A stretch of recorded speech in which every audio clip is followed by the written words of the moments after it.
All right, this is my latest rack I've set up. These are microfauna or scud tanks. They're all brand new for the most part. And in these new tanks, most of them are dirted with sand. Put in some leaf litter. That's a little netted pot that's full of crushed seashells and a few other things. That's been sitting in another tank that had scuds in it, so when I put it in here, the scuds come out. Everything gets some floating plants, some leaf litter. There's a few plants in there otherwise, but they're not really planted tanks per se.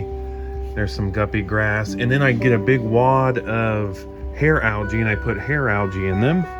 Let that hair algae really get growing well. The lights are on practically 24 hours a day. That's to get algae growing, and they've got sponge filters that are from other tanks as well, so that's another way to seed them. And then I add lots of microfauna and scuds and snails and the whole 9 yards. Cherry shrimp, they all get cherry shrimp. So they look a little scuzzy, but that's exactly what they are. They're an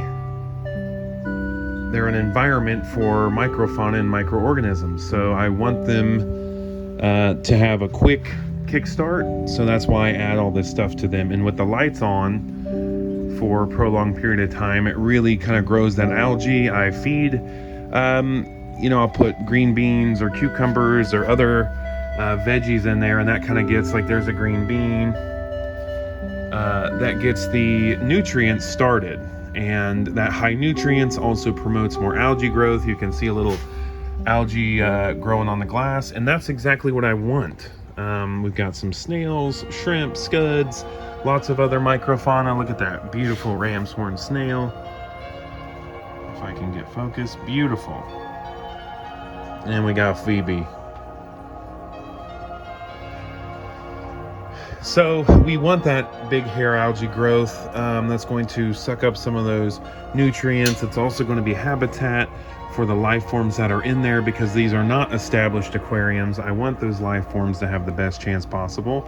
Plus, we'll take that hair algae out, dry it, and mix it with a little minced garlic and feed it back to the scuds.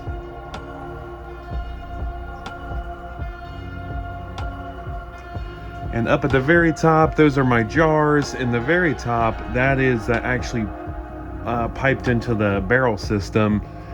Just some pothos and some other scuds going on up there. So I like to have lots of microfauna in all my systems.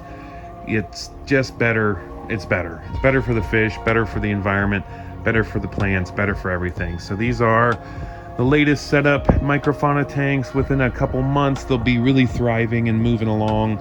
I'm excited for that. I'll probably at that point be clearing out lots of that hair algae and wake up, today's gonna be a good day. Wake up, today's gonna be a good day. Wake up.